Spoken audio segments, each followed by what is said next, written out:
Joining us now, retired Marine Colonel Mark Cancian, a senior advisor with the Center for Strategic and International Studies, to talk about the state of the Middle East. Colonel, a pleasure to have you on. We talked on Monday. We told you it'd be days before we were able to speak again. Let's talk about this new intelligence report that we're hearing, saying that maybe Iran, maybe the nuclear program wasn't as damaged as we had hoped. The president now saying, I don't know that I believe all the intel that's coming out. What do you think about what we're finding out this morning, Colonel?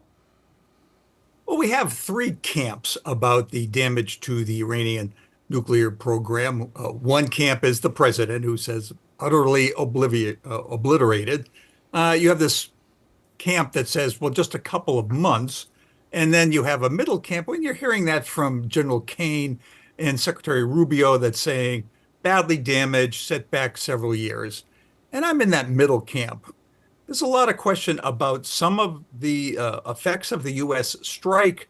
The above ground buildings are clearly destroyed. We can see that from the overhead imagery. They're also clearly picked out. In other words, these weren't random buildings. It's not random destruction. These were particular buildings that had been selected by the United States and Israel. Keep in mind that the United States and Israel have been planning this strike for 20 years, ever since the president and prime minister said that Iran cannot get nuclear weapons. What we don't really know is the effects on the underground facilities. We can see the holes in the ground where the GBU-57s went in. There's no good evidence about what happened inside. They may have had some effect, they may not have. That's where the question is. Well, Colonel, is there any way to find out how that damage under the surface or how much damage there was under the surface? What kind of technology do we have to be able to learn that and say, okay, we have months before we have to worry about this again, or it was indeed set back years? Yeah. You have to keep in mind that that when we say it's been set back for years, we're talking about the whole program.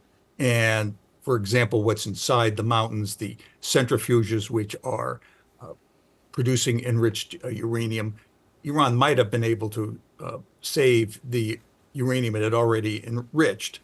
But in terms of finding out what exactly happened, we have three tools. One is overhead surveillance. What's available commercially is good, but what the military has is superb. So they will have a little better image about what happened. The second is monitoring the air to see whether there's any radiation that is leaking, because if the centrifuges were hit and destroyed, they operate on a gas is called uranium hexafluoride. That would have leaked and we would have seen that. And then there are covert mechanisms. Israel has spies in Iran. We might also, and they may be able to give us some insight. Maybe some of the workers there will be talking. So we have some mechanisms. It might take a while, though, to get a firm understanding of what went on. Colonel, as far as deeming this attack a success, this strike, is it just simply that you brought Iran to the negotiating table? Is it that you set back their nuclear program, whether it be 3 months, 6 months, a year? How do you deem success for the attack? Well, it's important to look at the outcome, which is some destruction, we know, of the Iranian nuclear program, on top of all the destruction that the Israelis did. And we shouldn't ignore that, because that was very substantial. I think that President Trump, when he thinks about this being a tremendous success, he's thinking about just the operational side, the fact that the United States reached halfway across the globe and was able to strike certain targets with precision and pull its forces out without any losses. I mean, it's a tremendous accomplishment, but ultimately, that's not what you're trying to do. What you're trying to do is have effect on the target. And that's where, at least for the underground targets, there's a lot of uncertainty.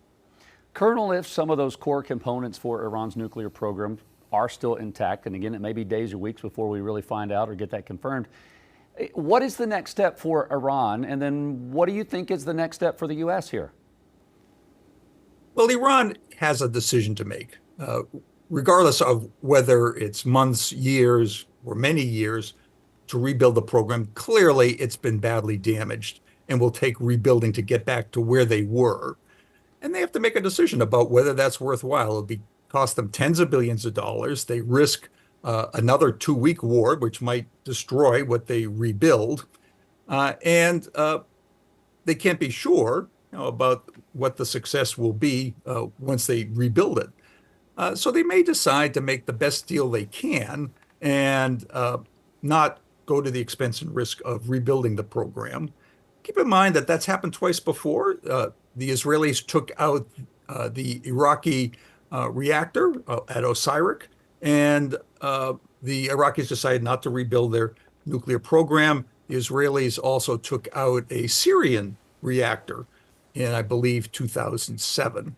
And the Syrians decided not to rebuild it. So there is some precedent for countries deciding not to rebuild their capabilities after they've been either badly damaged or destroyed. Well, Colonel Cancian, we remain to see what happened there exactly in terms of totality of that report and see how they decide to move forward. Again, this morning, the ceasefire still in place. Colonel, thank you as always for taking the time. Thanks for having me on the show. Queen City News Plus. Just search Queen City News on your smart TV's app store.